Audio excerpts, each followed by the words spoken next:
Greetings once again, my friends, and welcome back to Drak Reviews, where I take on a game I never thought I'd see again, as we dabble into this review of Bubsy, the Woolies Strike Back. So yeah, Bubsy's returned, in case you didn't actually know that. It was one of those E3 reveals that everybody went, why? But let's go ahead and dabble into it, starting with the story. We actually start off in Bubsy's cozy little home as we learn the history of the Bobcat family and how they acquired the Golden Fleece, which is the central point of their wealth, only to see the wall get burst through and Bubsy's old enemies, the Woolies, have come through to steal the Golden Fleece. And now it's up to Bubsy to reclaim the Golden Fleece for his family as well as for himself. The story, I've got to admit, it's not bad. It's not knock your socks off good either. It's very much a our princess has been moved to another castle kind of thing. And if I just gotta be honest here, I never thought I would actually see another Bubsy game. And frankly, if they were going to revive this, then they really needed to up the shock and awe factor, at least as far as I'm concerned. And so at that point, I'll admit, with the story premise, I did take a little bit off when it came to it. It just wasn't as convincing as I think it needed to be to take this franchise back and reboot it. Moving into the visuals, well, it looks better than Bubsy 3D. I can at least say that. It looks like a 2.5D platformer. It's not bad, but it's not necessarily knock your socks off good either. You could see that there's a lot of polish into it, but occasionally there's a rough edge here and there that I really wish that they would have worked out.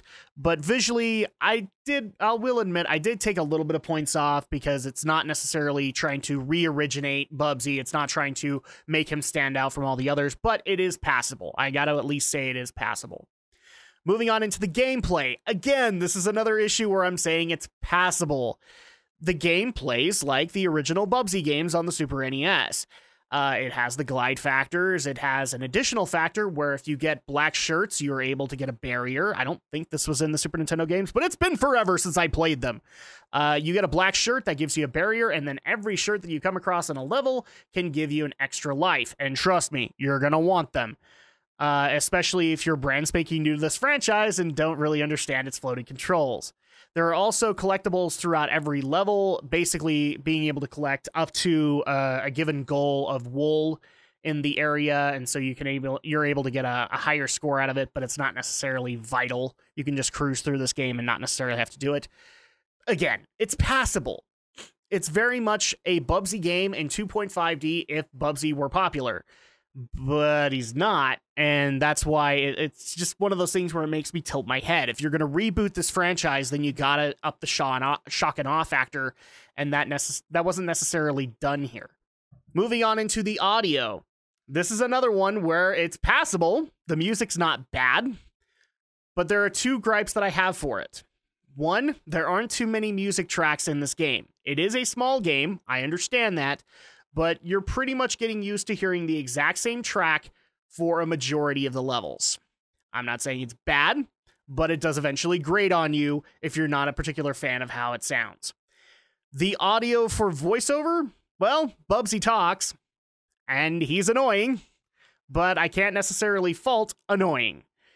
He is at least passable, you can understand what he's saying, and he is full of puns, but eventually the voice does get grating. It does repeat the jokes over and over again. So I'll admit, I did take a few points off for audio. Moving on into replay value and presentation. I really don't think there's any replay value here, but if you really want to do that, Bubsy can be completed in about 2 hours. I've seen a lot of Let's Players take it on in about 1. Let's be charitable and say you can complete this game in 2 hours. I don't really see you staying, though. Like I said, you can collect additional things in the levels and be able to perfect them out, but from what I could tell, there really wasn't any value of it in it for you aside from trophies, and for a lot of people, that's not necessarily enough. And also, again, the game's pretty short, so I really don't see it having any staying power with you.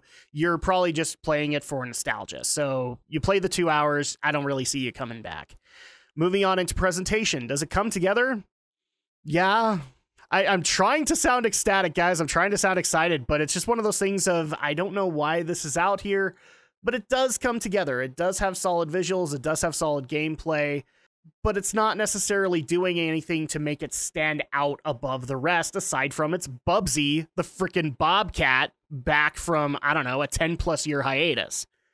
Which is why I have no problem giving Bubsy the Woolies Strike Back a score of 6 out of 10. I will consider this game slightly above average compared to its predecessors, especially Bubsy 3D, because screw that game.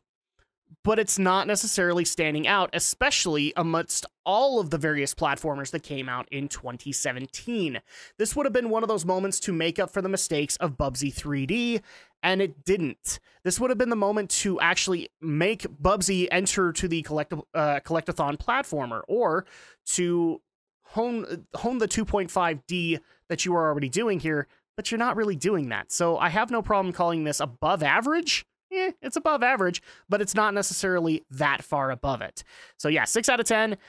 And is it worth it? Currently, you can get Bubsy the Woolies Strike Back for PlayStation 4 and Windows for a whopping $19.99, the last price that I was actually able to check for it. Is it worth it? Absolutely not. If this game went down by $10, it would be more worth it then. If you're absolutely wanting to play this reboot of Bubsy just to say you did, and $20 doesn't seem like that much to you, then you're fine. For somebody who's coming in brand spanking new, they're going to be regretting that, and I think honestly, if Accolade and the developer want to be able to get this in more people's hands, they need to knock the price down by an additional $10. So I can't necessarily recommend it and say it's worth it for you guys. And that's going to go ahead and do it for this review of Bubsy the Woolies Strike Back. Thankfully, this was the only left hook that 2017 gave me. And that's going to go ahead and do it for this review. Thank you guys so much for watching. And of course, I'll be back in time for the next review.